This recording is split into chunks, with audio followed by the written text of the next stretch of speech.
My dear students, आज मैं matrix के पार्ट 2 में symmetric matrix and symmetric matrix के बारे में बताऊंगा। जैसा कि हमने मैट्रिक्स के पार्ट 1 में सिमेट्रिक मैट्रिक्स और स्क्यू सिमेट्रिक मैट्रिक्स का डिफिनीशन दिया था, अब इसके प्रॉपर्टीज की भी बात करेंगे। इसके बाद किसी भी स्क्वायर मैट्रिक्स से आप किसी भी सिमेट्रिक मैट्रिक्स या स्क्यू सिमेट्रिक मैट्रिक्स को कैसे निकालिएगा उसके बारे में बताऊंगा।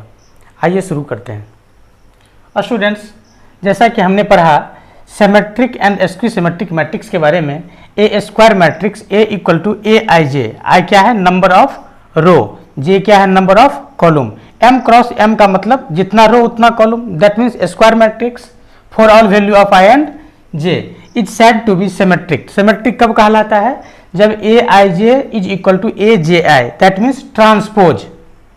ए आई जे is equal to J I, that means transpose equal हो जाएगा। किसी भी मैट्रिक्स का जब वो अपने ट्रांसपोज के इक्वल हो जाता है तो उसे हम सिमेट्रिक मैट्रिक्स कहते हैं। और फिर वही बात स्क्यू सिमेट्रिक मैट्रिक्स में कि कोई भी मैट्रिक्स अपने ट्रांसपोज के निगेटिव मल्टीप्लाई के बाद इक्वल होता है। मतलब किसी भी एक मैट्रिक्स में जब उसके ट्रांसपोज को निकाल करके माइनस से मल्टीप्लाई करते हैं और वो दोनों इक्वल हो जाता है तो उसे हम लोग स्क्यू सिमेट्रिक मैट्रिक्स कहते हैं। स्टूडेंट्स, इसमें एक चीज़ मैंने बताया था कि किसी भी सिमेट्रिक मैट्रिक्स और स्क्यू सिमेट्रिक मैट्रिक्स को एग्जाम्पल में कैसे हम लोग लेते हैं। इसका एग्जाम्पल थोड़ा सा टफ होता है, बट एक मेथड का आप यूज कीजिएगा तो इसका एग्जाम्पल आप चंद सेकंडों में लिख सकते हैं। आइए उसी को देखते हैं। एग्जाम्पल मैं ले रहा हूं यहाँ पर, example of symmetric matrix. Symmetric matrix, symmetric matrix का यहाँ एग्जाम्पल ले रहा हूँ स्टूडेंट्स। जैसा कि हमने कोई स्क्वायर मैट्रिक्स लिया, ए इक्वल टू 1 2 5 6 2 3 1 2 9 ले लिया। अब इससे हम क्या कर लेंगे, तो स्क्यू सिमेट्रिक मैट्रिक्स या सिमेट्रिक मैट्रिक्स को हम लोग निकाल सकते हैं। तो आइए सबसे पहले हम क्या करेंगे, इसका ट्रांसपोज ले लेंगे। ट्रांसपोज क्या हो जाएगा? देखिए, ट्रांसपोज 1 to 5 रो को कॉलम में करना है तो 1 to 5 ऐसे आ जाएगा, 6 to 3 ऐसे आ जाएगा। रो को कॉलम में कर रहे हैं 1 to 9 आ जाएगा।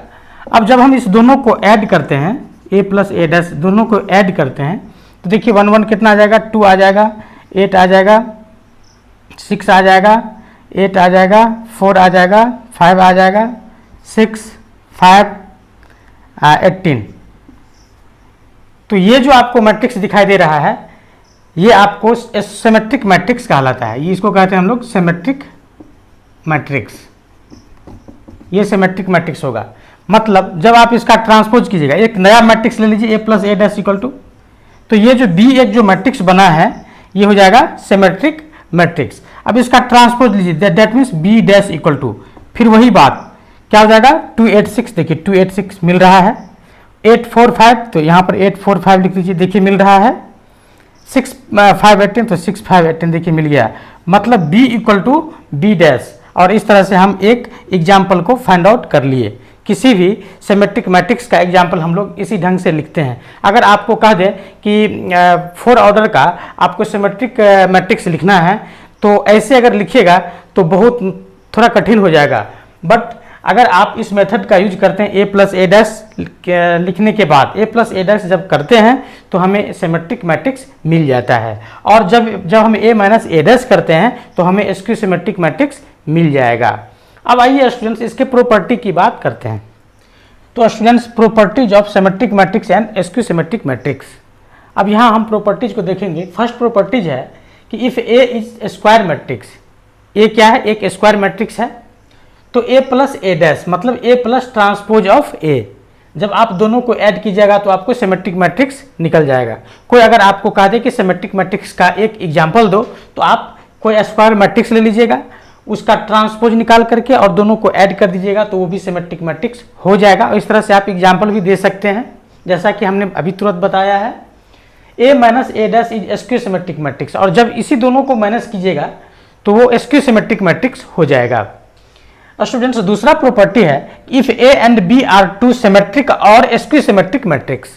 अब यहाँ देखिए कि a और b दो या तो सिमेट्रिक मैट्रिक्स है या स्क्यू सिमेट्रिक मैट्रिक्स है।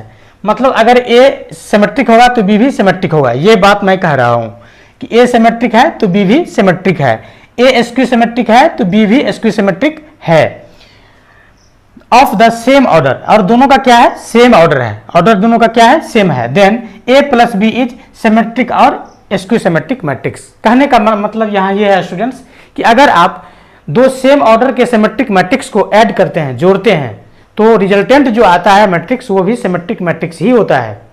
इसी तरह से जब आप दो स्क्यू सिमेट्रिक मैट्रिक्स को जोड़ते हैं, जबकि ऑर्डर दोनों का सेम होना चाहिए, तो रिजल्टेंट जो भी मैट्रिक्स आएगा वो भी स्क्यू सिमेट्रिक मैट्रिक्स होगा। स्टूडेंट थर्ड प्रॉपर्टी की बात करता हूं। इफ ए इज सिमेट्रिक और स्क्यू सिमेट्रिक मैट्रिक्स एंड के इज स्केलर, के क्या है, स्केलर है, दैट मीन्स कांस्टेंट है, देन के is also symmetric and skew symmetric matrix. कहने का मतलब ये है स्टूडेंट्स कि अगर आप किसी स्केलर को किसी सिमेट्रिक मैट्रिक्स के साथ मल्टीप्लाई करते हैं तो रिजल्टेंट वैल्यू सिमेट्रिक होगा, या अगर किसी स्केलर को किसी स्क्यू सिमेट्रिक मैट्रिक्स के साथ मल्टीप्लाई करते हैं तो उसका resultant value skew symmetric matrix होगा। फोर्थ प्रॉपर्टी है students, if A and B are two symmetric matrices of the same order, A और बी क्या है, सिमेट्रिक मैट्रिक्स है सेम ऑर्डर का, then the product of A B is symmetric.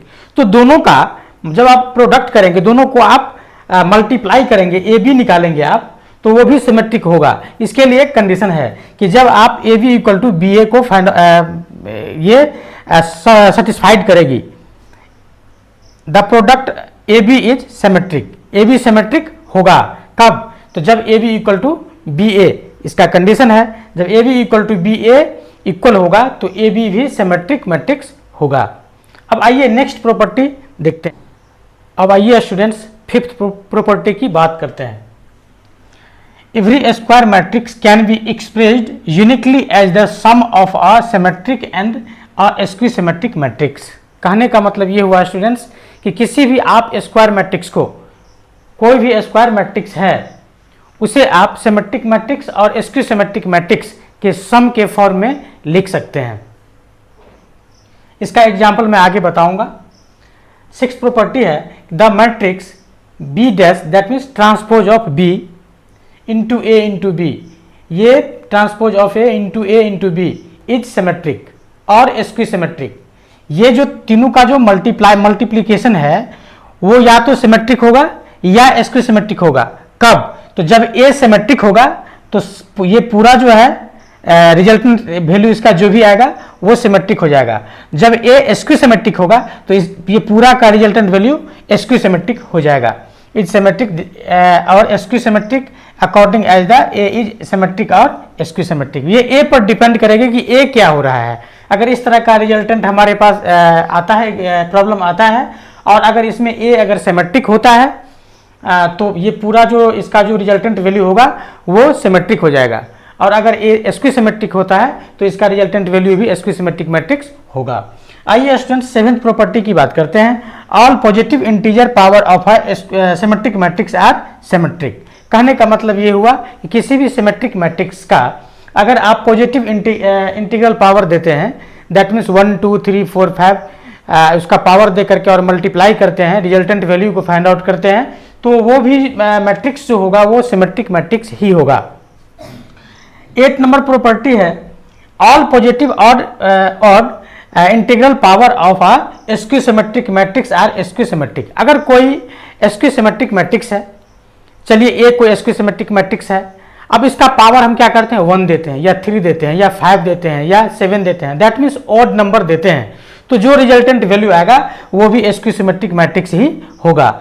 इसी तरह से positive even integrals power of a skew symmetric matrix, और अगर उसी स्क्यू सिमेट्रिक मैट्रिक्स का पावर जब आप इवन नंबर देंगे, दैट मीन्स 2 देंगे, 2 रखेंगे, 4 रखेंगे, 6 रखेंगे, 8, कोई भी इवन नंबर दे करके उसका रिजल्टेंट वैल्यू फाइंड आउट कीजिएगा तो आपको जो रिजल्टेंट वैल्यू आएगा वो क्या हो जाएगा, सिमेट्रिक हो जाएगा। तो कहने का मीनिंग ये हुआ स्टूडेंट्स कि किसी सिमेट्रिक स्क्यू सिमेट्रिक मैट्रिक्स का जब आप इवन पावर देते हैं तो रिजल्टेंट वैल्यू क्या होता है, सिमेट्रिक मैट्रिक्स होता है, और जब आप ऑड पावर देते हैं तो स्क्यू सिमेट्रिक मैट्रिक्स होता है। अब आइए 9th नंबर प्रॉपर्टी की बात करेंगे। 9th नंबर प्रॉपर्टी है students, if A and B are two symmetric matrices of same order. अगर ए और बी दो सेम ऑर्डर का मैट्रिसेस है और ये सिमेट्रिक मैट्रिसेस है तो A B minus B A skew symmetric matrix होगा और A B plus B A symmetric matrix होगा। और स्टूडेंट्स कंडीशन को एक्सप्लेन कर रहे हैं। ए और बी सेम ऑर्डर का है और सिमेट्रिक है तो आप A equal to A dash B equal to B dash लिख सकते हैं चूंकि सिमेट्रिक मैट्रिक्स है। अब यहाँ स्टूडेंट्स ए नंबर में देखिए ए बी माइनस बी ए है। अब क्या करते हैं हम इसको हम ट्रांसपोज कर लेते हैं। इसका ट्रांसपोज कितना हो जाएगा तो ए बी का ट्रांसपोज हो जाएगा माइनस बी ए का ट्रांसपोज हो जाएगा। इसको आप ट्रांसपोज का जो प्रॉपर्टी बताए थे इससे आप देख सकते हैं बी डैश ए डैश माइनस ए डैश बी डैश हो जाएगा और बी डैश इक्वल टू क्या है बी है, A dash equal to A है, सबका वैल्यू रख देंगे तो हो जाएगा B A minus A B. और अब आप इसको माइनस करके यहाँ आप कर सकते हैं ए बी माइनस बी ए। तो स्टूडेंट इस तरह से हमने देखा। अगर आप इसको P सपोज कर लीजिए तो यहाँ क्या हो जाएगा P dash equal to minus P. तो ये क्या है किसका कंडीशन स्क्यू सिमेट्रिक मैट्रिक्स का। So A B minus B A skew symmetric matrix होगा। Similarly A B plus B A B plus B A को हम क्या करेंगे ट्रांसपोज डाल देंगे, सॉरी हाँ सही है ट्रांसपोज डाल देंगे और इसको इस तरह से प्रॉपर्टी पर कर लेंगे। सेम है यहाँ माइनस लेने की जरूरत नहीं। यहाँ आप देख सकते हैं अब जो कंडीशन फाइंड आउट हुआ है वो हुआ है P dash equal to P। तो ये क्या हो जाएगा किसका कंडीशन सिमेट्रिक मैट्रिक्स का। और इस तरह से हम स्क्यू सिमेट्रिक मैट्रिक्स और सिमेट्रिक मैट्रिक्स का के प्रॉपर्टी को पढ़ा। अब स्टूडेंट्स मैंने 5th नंबर प्रॉपर्टी में एक चीज़ बताया था कि किसी भी स्क्वायर मैट्रिक्स को आप sum of skew symmetric matrix and symmetric matrix के फॉर्म में लिख सकते हैं। तो आइए स्टूडेंट्स किसी भी स्क्वायर मैट्रिक्स को हम लोग स्क्यू सिमेट्रिक मैट्रिक्स और सिमेट्रिक मैट्रिक्स के फॉर्म में कैसे लिखते हैं। तो सबसे पहले हमें क्या करना होगा एक स्क्वायर मैट्रिक्स लेना होगा। बहुत ही इजी है।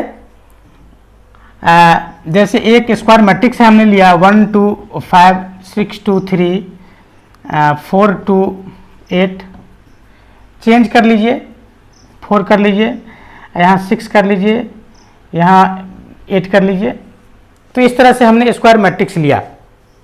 अब स्टूडेंट्स सबसे पहले आपको क्या करना है इसको सिमेट्रिक मैट्रिक्स और स्क्यू सिमेट्रिक मैट्रिक्स के सम के फॉर्म में लिखना है। कहने का मतलब कि इसको दो भाग में बांटना है। एक भाग सिमेट्रिक होना चाहिए दूसरा भाग स्क्यू सिमेट्रिक होना चाहिए और दोनों को जोड़ करके इतना आ जाना चाहिए। तो इसके लिए सबसे पहले क्या करते हैं हम ए डैश निकालते हैं। तो ए डैश क्या हो जाएगा 4 2 6। देखिए रो को कॉलम में लिखेंगे। फर्स्ट रो को फर्स्ट कॉलम में लिख रहे हैं, सेकेंड रो को सेकेंड कॉलम में लिख रहे हैं और थर्ड रो को थर्ड कॉलम में लिख रहे हैं। और इस तरह से हमने इसको लिख लिया। अब students A plus A dash equal to आप निकाल लीजिए। आप सभी जानते हैं कि ए प्लस ए डैश क्या होता है सिमेट्रिक मैट्रिक्स होता है। किसी भी सिमेट्रिक मैट्रिक्स को फाइंड करने के लिए हम लोग इस तरह से एग्जाम्पल लेंगे तो एग्जाम्पल फट से समझ में आ जाएगा। ऐसे अगर आप लिखेंगे तो थोड़ा सा हार्ड पड़ेगा। तो A plus A dash equal to क्या हो जाएगा दोनों को अब आप ऐड कर लीजिए। ऐड करने के बाद आप लिख दीजिए 8 लिखिए 8 लिखिए 10 लिखिए 8 लिखिए 4 लिखिए 10 लिखिए 10 लिखिए 10 लिखिए और 16 लिखिए। फिर आप एक बार क्या करेंगे a माइनस ए डैश कर लेंगे। एक बार आप माइनस कर लीजिए। देखिए स्टूडेंट्स एक प्रॉपर्टी ये भी मेरा छूट गया। देखिए यहाँ पर 0 0 आ ही जाएगा। 4 में से 4 को तो 0 आ गया, 2 में से -4 आ गया, 6 यहाँ पर 2 आ गया, 6 में से 2 माइनस हो जाएगा 4 आ गया, 2 2 0 हो गया, 8 2 6 हो गया, 4 6 -2 हो गया, 2 8 -6 हो गया और 8 8 0 हो गया। किसी भी स्क्यू सिमेट्रिक मैट्रिक्स का स्टूडेंट्स मेन डायगोनल जो होता है उसका सारा एलिमेंट्स 0 होता है। ये भी एक प्रॉपर्टी था। आइए अब हम लोग लिख सकते हैं जब आप a प्लस ए डैश और a माइनस ए डैश को आप ऐड करेंगे तो क्या मिलेगा आपको 2a। तो 2a इक्वल टू क्या लिखेंगे a plus A dash plus a minus A dash. और स्टूडेंट्स अब हम a को लिखने की बात किए थे, a को एक्सप्रेस कर रहे थे as the sum of symmetric matrix and skew symmetric matrix. So हम क्या करेंगे अब 2 से डिवाइड कर देंगे, 2 से डिवाइड कर देंगे। और इस तरह से स्टूडेंट्स आप देख सकते हैं इसमें 2 से डिवाइड कीजिए कितना आ जाएगा 4 4 5 4 2 5 5 5 8 और फिर इसमें 2 से डिवाइड कीजिए, कितना आ जाएगा 0 2 -1 -2 0 -3 1 3 0। और इस तरह से ये इसको कहते हैं हम लोग सिमेट्रिक मैट्रिक्स, सिमेट्रिक, और ये हो गया एसक्यू सिमेट्रिक्स, एसक्यू सिमेट्रिक। अब टेस्ट कर लीजिए स्टूडेंट्स, 4 को और 0 को जब आप ऐड करेंगे तो देखिए यहाँ 4 आ गया, 4 और -2 को ऐड करेंगे तो देखिए 2 आ गया, 5 और 1 को ऐड कीजिएगा 6 आ जाएगा। इस तरह से सारे एलिमेंट्स, मतलब सिमेट्रिक मैट्रिक्स और एसक्यू सिमेट्रिक्स मैट्रिक्स के फॉर्म में जो हमने एक स्क्वायर मैट्रिक्स को अलग अलग किया है वो मेरा सेटिस्फाइड हो रहा है। आई होप स्टूडेंट्स की समझ में आया होगा। अब नेक्स्ट मैट्रिक्स है स्टूडेंट्स ऑर्थोगोनल मैट्रिक्स। ये ऑर्थोगोनल मैट्रिक्स क्या होता है? ए square matrix of order n cross n। एक स्क्वायर मैट्रिक्स हमने n ऑर्डर का लिया, n का मीनिंग 2 ऑर्डर का, 3 ऑर्डर का, 4 ऑर्डर का आप ले सकते हैं। Is said to be orthogonal if A into transpose of A, मतलब ए एक मैट्रिक्स है, स्क्वायर मैट्रिक्स nth ऑर्डर का, और उसका ट्रांसपोज मतलब एक मैट्रिक्स है और उसके ट्रांसपोज को जब हम मल्टीप्लाई करते हैं तो उसका रिजल्टेंट वैल्यू आइडेंटिटी मैट्रिक्स के फॉर्म में आ जाना चाहिए। दैट मीन्स यूनिट मैट्रिक्स के फॉर्म में आ जाना चाहिए। That means A dash A equal to A dash equal to I आ जाना चाहिए।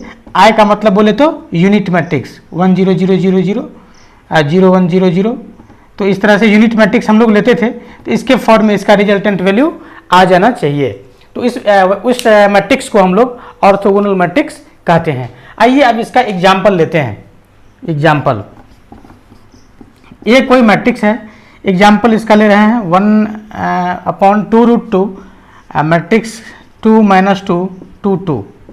अब ये एक कोई मैट्रिक्स है, अब इसको प्रूव करना है कि क्या ये ऑर्थोगोनल मैट्रिक्स है। तो आइए यहाँ देखते हैं। सबसे पहले हम क्या करते हैं, तो इसका ट्रांसपोज ले लेते हैं। इसका ट्रांसपोज कितना हो जाएगा स्टूडेंट्स? सबसे पहले तो कांस्टेंट बाहर है यहाँ 1/2√2, फिर इसका ट्रांसपोज कितना हो जाएगा 2 -2 2 2। इस तरह से आ जाएगा। अब हम स्टूडेंट्स क्या करते हैं, या तो आप a डैश a कर लीजिए या a डैश कर लीजिए। That means transpose of a into a, दोनों को मल्टीप्लाई कीजिए। इसका मल्टीप्लाई सबसे पहले कर लीजिए, कितना हो जाएगा 1/8। अब इसका मल्टीप्लाई कीजिए। मल्टीप्लाई कैसे होता है? ऐसे और ऐसे होता है। अब स्टूडेंट्स 2 2 4 +4 कितना आ जाएगा 8 आ जाएगा। यहाँ स्टूडेंट्स 2 2 4 -4 0 आ जाएगा। इसी तरह से आप लोग मल्टीप्लाई कर सकते हैं। और यहाँ पर स्टूडेंट्स आप प्रॉपर्टी पढ़े थे कि किसी भी मैट्रिक्स में अगर आप किसी कांस्टेंट के साथ मल्टीप्लाई करते हैं तो सारे टर्म में मल्टीप्लाई हो जाता है। अब यहाँ पर स्टूडेंट्स इसमें से सारे एलिमेंट्स में देखिए 8 कॉमन है या नहीं है? 0 में तो 8 ऑलरेडी है, यहाँ 8 है, यहाँ 8 है, यहाँ 8 है, तो 8 को हमने यहाँ पर बाहर कर लिया। अब स्टूडेंट्स यहाँ पर आपको रिजल्टेंट वैल्यू क्या बच गया 0 1, और यहाँ से कैंसिल हो गया और इस तरह से हमें मिल गया 1 0 0 1। दैट मीन्स I2 मिल गया। एक्चुअली स्टूडेंट्स यहाँ हमने 2 ऑर्डर का मैट्रिक्स लिया था, इसलिए हमें यहाँ I2 मिला। जब आप nth ऑर्डर का मैट्रिक्स लेंगे तो आपको यहाँ पर In मिलेगा। तो इस तरह से हम लोग ऑर्थोगोनल मैट्रिक्स को पढ़ा। अब आइए हम लोग ऑर्थोगोनल मैट्रिक्स की प्रॉपर्टी की बात करते हैं। तो प्रॉपर्टी नंबर फर्स्ट है students, if A is an orthogonal matrix then A dash that means transpose of A is also orthogonal. कहने का मीनिंग ये हुआ स्टूडेंट्स कि अगर A कोई ऑर्थोगोनल मैट्रिक्स है तो ट्रांसपोज ऑफ A भी ऑर्थोगोनल मैट्रिक्स होगा। और स्टूडेंट्स आप देख सकते हैं कि जब आप A के साथ A डैश का मल्टीप्लाई कीजिएगा, जब A ऑर्थोगोनल होगा तो A dash equal to I होगा। फिर जब A डैश ऑर्थोगोनल होगा तो A डैश का डैश मतलब ट्रांसपोज ऑफ A, इसको आप क्या लिख सकते हैं transpose of A into A, ये भी ऑल्सो ऑर्थोगोनल। सो जब A ऑर्थोगोनल होगा तो A डैश भी ऑर्थोगोनल होगा। That means transpose of A भी ऑर्थोगोनल होगा। सेकेंड प्रॉपर्टी है students, for any 2 orthogonal matrices A and B। अब यहाँ पर 2 ऑर्थोगोनल मैट्रिक्स की बात हो रही है कि A और B 2 अलग अलग ऑर्थोगोनल मैट्रिक्स है। तो AB और BA आर ऑर्थोगोनल मैट्रिसेस। तो दोनों का जो मल्टीप्लाई होगा वो भी ऑर्थोगोनल होगा। कहने का मीनिंग ये है स्टूडेंट्स कि अगर आप दो ऑर्थोगोनल मैट्रिक्स का मल्टीप्लाई करते हैं तो रिजल्टेंट वैल्यू आता है ऑर्थोगोनल मैट्रिसेस। थर्ड है if A is orthogonal matrix then A inverse is also an orthogonal matrix. मतलब किसी भी ऑर्थोगोनल मैट्रिक्स का आप इनवर्स निकालते हैं तो रिजल्टेंट मैट्रिक्स जो होता है वो भी ऑर्थोगोनल मैट्रिक्स ही होता है। अब इस पर एक बहुत अच्छा एग्जाम्पल दिखाई दिया था। ये एक्चुअली IIT के सेट से लिया गया है क्वेश्चंस। क्वेश्चन को थोड़ा हम लोग समझ लेते हैं। If A is equal to L1 M1 N1 L2 M2 N2 L3 M3 N3 where Mi Ni where I equal to 1 2 3 that means L1 M1 N1 L2 M2 N2 L3 M3 N3 are direction cosine of three mutually perpendicular straight line। मतलब ये 3D का question है और इसमें कह रहा है कि 3D में कोई स्ट्रेट लाइन है और ये 3D ऐसा होता है स्टूडेंट्स, और इसमें इस लाइन का डायरेक्शन कोसाइन मान लेते हैं कि L1 M1 N1, इस लाइन का मान लेते हैं L2 M2 N2 और इस लाइन का मान लेते हैं L3 M3 N3। ये म्यूचुअली परपेंडिकुलर है तीनों लाइन। तो अब इसको प्रूव कर देना है कि ये एक ऑर्थोगोनल मैट्रिक्स होगा। That means A into transpose of A equal to I. अब इसको प्रूव कर देना है कि यह एक ऑर्थोगोनल मैट्रिक्स होगा। तो डायरेक्शन कोसाइन में स्टूडेंट्स हम लोग फर्स्ट ये जानते हैं कि अगर आप डायरेक्शन कोसाइन किसी भी स्ट्रेट लाइन का फाइंड आउट करते हैं तो उसमें डायरेक्शन कोसाइन का जो सम ऑफ स्क्वायर होता है,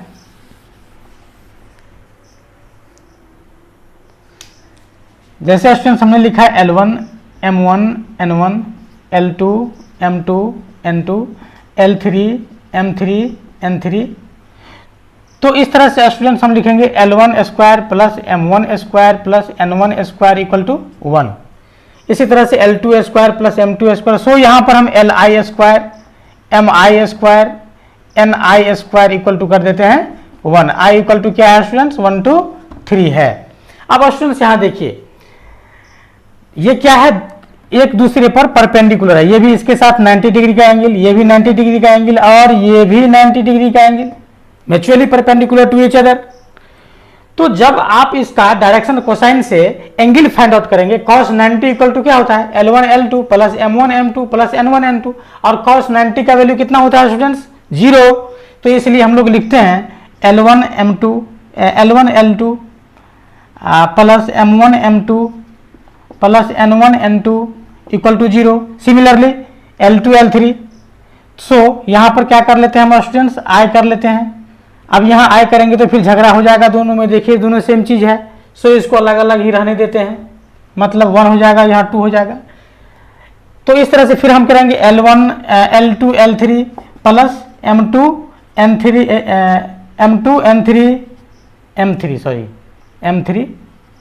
M2 M3 plus N2 N3 equal to 0। Similarly अब इसमें आ जाइए L1 L3 plus M1 M3 plus N1 N3 equal to कितना हो जाएगा 0।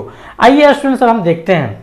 तो अगर आप इसको प्रूव करना चाहते हैं A into transpose of A equal to I, that means इसको ऑर्थोगोनल आप प्रूव करना चाहते हैं तो यहाँ हम सबसे पहले ले लेंगे A इक्वल टू कितना A dash equal to direct कर लेते हैं और यहाँ पर कर लेते हैं L1 L2 L3 M1 M2 M3 N1 N2 N3 और फिर हम क्या करते हैं स्टूडेंट्स इसका ट्रांसपोज यहीं पर लिख देते हैं A डैश, मतलब L1 M1 N1 L2 M2 N2 L3 M3 N3। अब स्टूडेंट्स अब आप इसका मल्टीप्लाई करके आप देख सकते हैं मैट्रिक्स के मल्टीप्लिकेशन से। तो यहाँ पर हो रहा है L1 square plus M1 square plus N1 square. So इसको हम थ्योरी ऑफ इक्वेशन से L1 स्क्वायर लिख देते हैं सिग्मा L1 स्क्वायर। अब सिमिलरली इसी तरह से हम लोग लिख देंगे, इसको कर लीजिए मल्टीप्लाई। तो इसको आप लिख देंगे L2 L1 M1, इसको आप लिख सकते हैं स्टूडेंट्स L1 N1, इसको आप लिख सकते हैं स्टूडेंट्स L1 M1, इसको आप लिख सकते हैं M1 स्क्वायर, इसको आप लिख सकते हैं N1 M1, इसको आप लिख सकते हैं सिग्मा L1 N1, इसको लिख सकते हैं सिग्मा M3 N2, तो M1 और N1, इसको लिख सकते हैं सिग्मा N1 स्क्वायर। अब स्टूडेंट्स यहाँ देख सकते हैं कि स्क्वायर का सम कितना हो रहा है, कहाँ पर लिखे थे 1 हो रहा है, तो जहाँ जहाँ आप स्क्वायर देख रहे हैं वो क्या हो जाएगा 1 हो जाएगा। और जब ही अल्टरनेट कोई वैल्यू आता है उसका वैल्यू क्या हो रहा है 0, और इस तरह से अब इसमें आप जब आप वैल्यू रखिएगा तो रिजल्टेंट वैल्यू क्या आ जाएगा 1 0 0। देखिए इसका 1 लिखेंगे, इसका 0, इसका 0, इसी तरह से इसका 0, इसका फिर लिख देंगे 1 और इसका 0, और इसी तरह से ये हो जाएगा 0, ये भी हो जाएगा 0 और ये हो जाएगा 1, और इस तरह से हमारा आ गया। दैट मीन्स ये ऑर्थोगोनल मैट्रिक्स हो गया। और स्टूडेंट्स हमें ऐसा लगता है कि आप लोग इसको अच्छी तरह से समझे नहीं है, आइए मैं इसको 3D का जो एप्लीकेशन है उसको मैं दिखा रहा हूँ। यहाँ 3D का एप्लीकेशन इस तरह से काम किया है स्टूडेंट्स, L1 M1 और N1 का वैल्यू मैं आपको डिफरेंट वे में दिखा रहा हूँ। देखिए स्टूडेंट्स ये जो 3 डायमेंशनल एक्सिस है, यहाँ पर हमने कोई पॉइंट ले लिया, चलिए 3 0 0 ले लिया, ये x एक्सिस है, ये y एक्सिस है, तो यहाँ पर आप क्या लिख सकते हैं 0 5 0 लिख सकते हैं। ये z एक्सिस है तो इसको आप क्या लिख सकते हैं 0 0 9 लिख सकते हैं।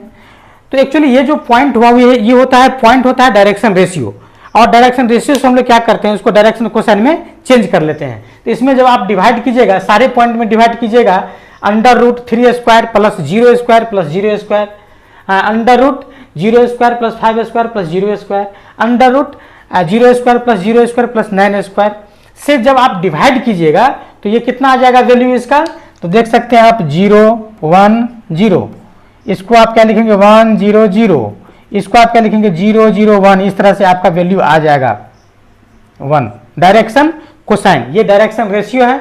डायरेक्शन रेशियो चलिए एक का निकाल के दिखा देते हैं। जैसे 3 0 0 हुआ, अभी बताए थे, तो सब में आपको डिवाइड कर देना है 3 square plus 0 square plus 0 square से, और इस तरह से इसका क्या हो जाएगा 3 हो जाएगा, तो 3/3 0/3 0/3, इस तरह से कितना आ गया 1 0 0। तो इसी तरह से यहाँ भी 0 square plus 0 square plus 9 square under root से डिवाइड कर देना है, तो आपको आ जाएगा 0 0 1। अब आइए स्टूडेंट्स, अब आप किसी को भी L1 M1 N1 मान सकते हैं, तो आइए इसको हम मान लेते हैं L1 M1 N1, L2 M2 N2, L3 M3 N3, किसी को भी आप मान सकते हैं। अब आइए इसमें A का जो वैल्यू है हमारा, उसमें हम इस वैल्यू को रखते हैं। हमारा वैल्यू क्या था L1 L2 L3, मतलब 0 1 0 0 1 0, फिर क्या लिखेंगे 1 0 0 1 0 0, फिर क्या लिखेंगे 0 0 1 0 0 1, ये हो गया हमारा A। अब आइए इसका हम लोग क्या करते हैं ट्रांसपोज निकाल लेते हैं, दैट मीन्स A डैश निकाल लेते हैं, तो क्या हो जाएगा 0, जैसे R1 को C1, मतलब 0 1 0, तो 0 1 0 1 0 0 0 0 1 0 0 1। और अब आप दोनों को मल्टीप्लाई कर लीजिए। जब आप इस दोनों को मल्टीप्लाई कीजिएगा,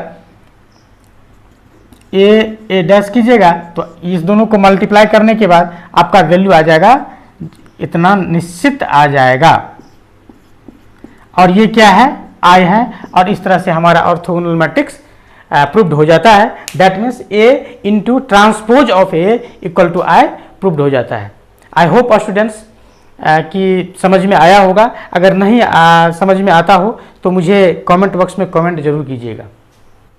आइए स्टूडेंट्स, अब हम नेक्स्ट मैट्रिक्स सिंगुलर मैट्रिक्स की बात करते हैं। ये सिंगुलर मैट्रिक्स क्या होता है स्टूडेंट्स, तो एक स्क्वायर मैट्रिक्स ऐसा होता है जिसका डिटर्मिनेंट 0 हो, मतलब एक स्क्वायर मैट्रिक्स हमें ऐसा लेना है जिसका डिटर्मिनेंट 0 हो, तो वैसा मैट्रिक्स हमें उसे हम सिंगुलर मैट्रिक्स कहते हैं। एग्जाम्पल के लिए स्टूडेंट्स 1 4 2 8 आप ले सकते हैं।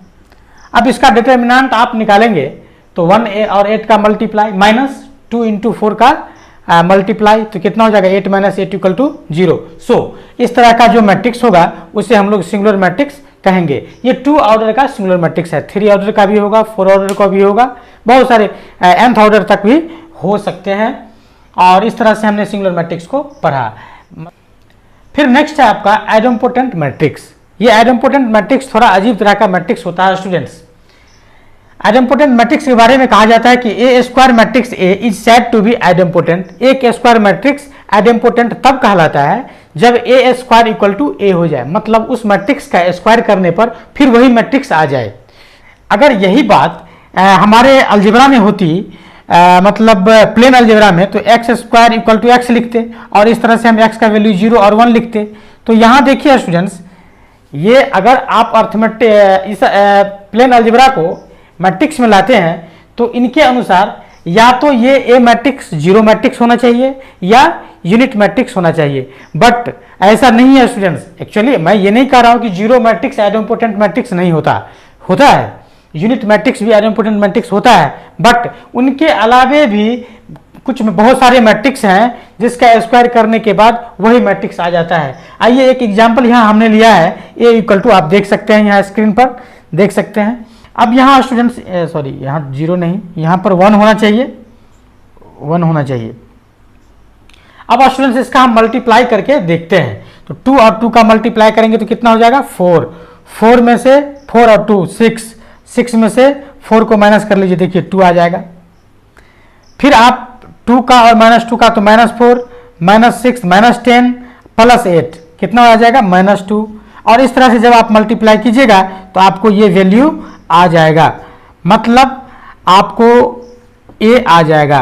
तो आप यहाँ देख सकते हैं ए और ए का जब आप मल्टीप्लाई किए हैं, चूंकि ए हमने एक मैट्रिक्स ऐसा लिया और फिर हमने इसको ए से मल्टीप्लाई किया, चूंकि यहाँ जगह नहीं था तो हमने क्या किया, यहीं पर लिख दिया। तो जब आप ए और ए का मल्टीप्लाई करेंगे तो आपको ये रिजल्टेंट वैल्यू ए आ जाएगा। दैट मीन्स हमने यहाँ देखा ए स्क्वायर इक्वल टू ए आ गया है, सो ए इज कॉल्ड आइडेंटिटी। अब आइए स्टूडेंट्स हम लोग प्रॉपर्टीज ऑफ आइडेम्पोटेंट मैट्रिक्स की बात करते हैं। एक प्रॉपर्टी फर्स्ट में हमने लिया कि if A and B are idempotent matrices then A B is an idempotent if and only if A B equal to B A. एक कंडीशन है कि ए और बी दो आइडेम्पोटेंट मैट्रिक्स है और उसमें A B equal to B A हो रहा है, इसका मतलब A B is an idempotent matrix. इसका मतलब ये हुआ कि ए और बी का जो मल्टीप्लिकेशन होगा वो क्या हो जाएगा, आइडेम्पोटेंट मैट्रिक्स होगा। इसके लिए ये कंडीशन हमें सेटिस्फाइड होना चाहिए। प्रॉपर्टी सेकंड है कि if A and B are idempotent matrices, A भी आइडेम्पोटेंट है और बी भी आइडेम्पोटेंट है, that means A square equal to A and B square equal to B, then A plus B is an idempotent. मतलब जब दोनों को हम ऐड करेंगे तो उसका जो सम होगा वो भी क्या हो जाएगा, आइडेम्पोटेंट मैट्रिक्स हो जाएगा। लेकिन इसके लिए कंडीशन है students, if and only if A B equal to B A होना चाहिए और ए बी बी ए सबका वैल्यू, दोनों का वैल्यू क्या कितना के बराबर होना चाहिए, 0 मैट्रिक्स के बराबर होना चाहिए, तब ये पॉसिबल है। थर्ड कंडीशन है if A is an idempotent matrix and A plus B equal to I. अब देखिए यहाँ स्टूडेंट्स ए एक आइडेम्पोटेंट मैट्रिक्स है, मतलब A square equal to A है and A plus B equal to I है, मतलब यूनिट मैट्रिक्स है, A plus B equal to I है, then B is an idempotent matrix if and only if. मतलब यहाँ तो बी अननोन था, B के बारे में जानते नहीं थे कि आइडेम्पोटेंट है, बट यहाँ कंडीशन है कि जब ए आइडेम्पोटेंट है and A plus B equal to I है, कोई दूसरा मैट्रिक्स आकर के उसके साथ दोनों को ऐड करके आई बना लिया, एक आइडेम्पोटेंट एक दूसरा पता नहीं क्या है, इक्वल टू आई है। बी को तब आइडेम्पोटेंट कहेंगे जब ये बी तब आइडेम्पोटेंट होगा जब A B equal to B A equal to 0 हो जाए। मतलब ए बी का जो मल्टीप्लिकेशन होगा बी ए के मल्टीप्लिकेशन के बराबर होना चाहिए और दोनों इक्वल किसके होना चाहिए, 0 के इक्वल होना चाहिए। डायगोनल मैट्रिक्स जिसके डायगोनल में 1 1 1 1 1। अब थोड़ा डायगोनल मैट्रिक्स की बात कर रहे हैं। डायगोनल मैट्रिक्स जिसके डायगोनल एलिमेंट्स जो हैं 1 1 1 1 1 हो, बाकी डायगोनल एलिमेंट्स का क्या होता है, बाकी एलिमेंट क्या होता है, डायगोनल को छोड़ के 0 होता है। तो डायगोनल एलिमेंट अगर 1 हो तो उसको क्या कहते हैं, unit matrix. Unit matrix is an idempotent matrix, जैसा कि मैंने एक्स स्क्वायर माइनस एक्स को एग्जाम्पल लेके बताया था। अब फिफ्थ नंबर प्रॉपर्टीज है students, if A B equal to A and B A equal to B, मतलब ए और बी दो अलग अलग मैट्रिक्स है, कोई भी मैट्रिक्स हो, लेकिन A B equal to A होना चाहिए, B A equal to B होना चाहिए, तब A square equal to A और B square equal to B होगा। मतलब ए और बी दोनों आइडेम्पोटेंट होगा। कब? तो जब A B equal to A और B A equal to B होगा, तब ए और बी दोनों आइडेम्पोटेंट होगा। मतलब इसको आप लोग ऐसा भी कह सकते हैं कि ए और बी आइडेम्पोटेंट तब होगा जब A B equal to A and B A equal to B हो। सिक्स नंबर प्रॉपर्टी है स्टूडेंट्स कि if L1 L2 L3 are direction cosine, किसका direction cosine? L1 L2 L3 straight line का direction cosine हो, then तो ये जो आपको दिखाई दे रहा है मैट्रिक्स, मतलब L1 square, L1 L2 L1 L3 L1 L2 L2 square, L2 L3 L3 L1 L2 L3 L3 का स्क्वायर, ये जो आपको मैट्रिक्स दिखाई दे रहा है is an idempotent. Direction cosine होगा तो क्या हो जाएगा students? L1 square plus L2 square plus L3 square equal to 1। अब आप लोग डायरेक्शन कोसाइन की बात मैं कर रहा हूं, जीरो का वैल्यू होगा, जीरो का वैल्यू, ये जीरो का वैल्यू जब अल्टरनेट होता है तो जीरो होता है, जैसा कि मैंने एग्जाम्पल में बताया था। तो इसको आप लोग मल्टीप्लाई करके देखिएगा, A square equal to A prove करके आपको लाना है। ए स्क्वायर इक्वल टू ए कैसे प्रूव होगा? तो इसके लिए आप यहां पर कह सकते हैं H delta square equal to 1 होना चाहिए, तब ये आइडेम्पोटेंट हो जाएगा। दैट मीन्स इसको अगर आप ए मानेंगे तो ए स्क्वायर इक्वल टू ए हो जाएगा। तो इस तरह से स्टूडेंट्स हमने आइडेम्पोटेंट मैट्रिक्स का प्रॉपर्टी पढ़ा है। आई होप स्टूडेंट्स कि आपको समझ में आया होगा। समझ में आया होगा तो अपने दोस्तों के साथ जरूर शेयर कीजिएगा। Thank you.